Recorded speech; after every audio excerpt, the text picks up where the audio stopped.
Have you ever imagined what it was really like to live in the Middle Ages? No alarm clocks, no weekends, no guarantees you'd even survive the year. You wake up at sunrise, not by choice. You work until your body gives out. And every single day you live with hunger, disease, and the constant fear of what tomorrow might bring. You've heard about knights, castles, and kings, but what about everyone else? What was life like for the people history barely talks about? You wake up before the sun, not because you want to, but because your body has learned that when daylight comes, work begins. The air is heavy. You cough. Smoke from the night still lingers inside the house. Your eyes burn, your back aches, and for a brief moment, you wonder if you're still alive, until you hear the familiar sounds outside. Footsteps, voices, animals. You are not a king, not a knight, not a noble, nor a priest. You are the majority of people who have ever lived on this planet, and this is your life in the Middle Ages. Your house has only one room, walls made of mud mixed with straw, a low dark ceiling held up by wooden beams.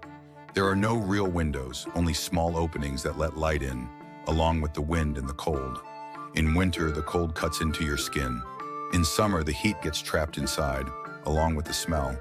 The floor is packed dirt, always damp, always cold. Rats pass through at night. You've gotten used to it. You share this space with everything you own. Tools, sacks of grain, clothes, and sometimes even animals. Privacy does not exist. Silence doesn't either. You sleep on a pile of straw.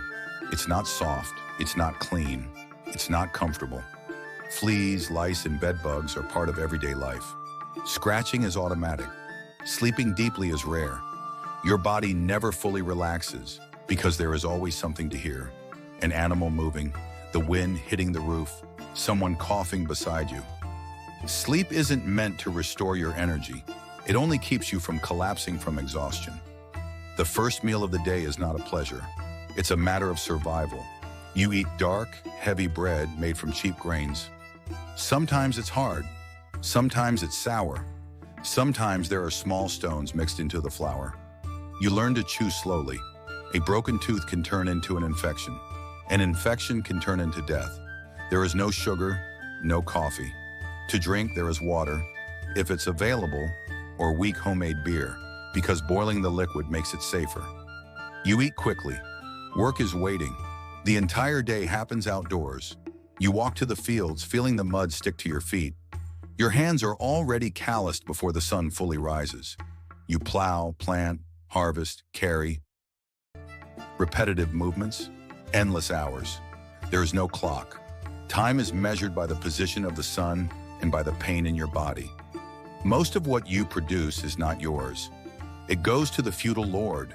It goes to the church. It pays for your right to live on that land. You work to survive, but almost never to prosper. While you work, you think about the weather. If it rains too much, the crops rot. If it rains too little, they die. One bad season can mean famine for the entire village. And famine doesn't arrive all at once. It comes slowly.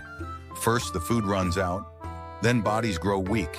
Eventually, people disappear. You've seen this happen before.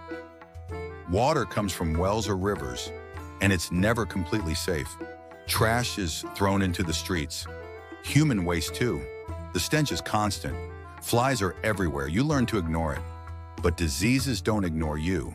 Fevers appear out of nowhere. Cuts become infected. Pain spreads through the body. There is no diagnosis, only hope. If you get sick, you look for a healer, or a priest, or both. Treatments include herbs, bloodletting, and prayers. Sometimes they work, often they don't. Pain is part of the process. There is no anesthesia, no scientific explanation. You don't ask, "What do I have?" You ask, "Will I survive?" Reaching old age is rare. Living past 40 is considered lucky. The church is everywhere. It defines the calendar, defines what is right and wrong, defines what is allowed and what is forbidden. From an early age, you learn that questioning is dangerous, that obedience is a virtue, that suffering in life may lead to reward after death. Fear of hell is constant, but fear of hunger is even greater. And yet, you laugh. Religious festivals bring music, drinks, dancing. For a few hours, the weight of life feels lighter. People sing loudly, they laugh hard, because no one knows how long it will last. When joy appears, it is intense, almost desperate. Death is not a rare event, it is part of everyday life. Children die young, adults die quickly. Mourning is brief because work does not wait. The land must be tended, life goes on. You've helped dig graves before, and you know that one day someone will dig yours.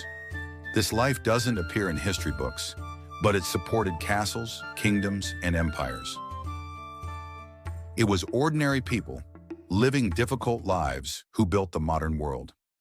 So when your alarm clock goes off tomorrow, when clean water flows from the tap, when food is guaranteed, remember this: you live better than any ordinary person in the Middle Ages ever dreamed of.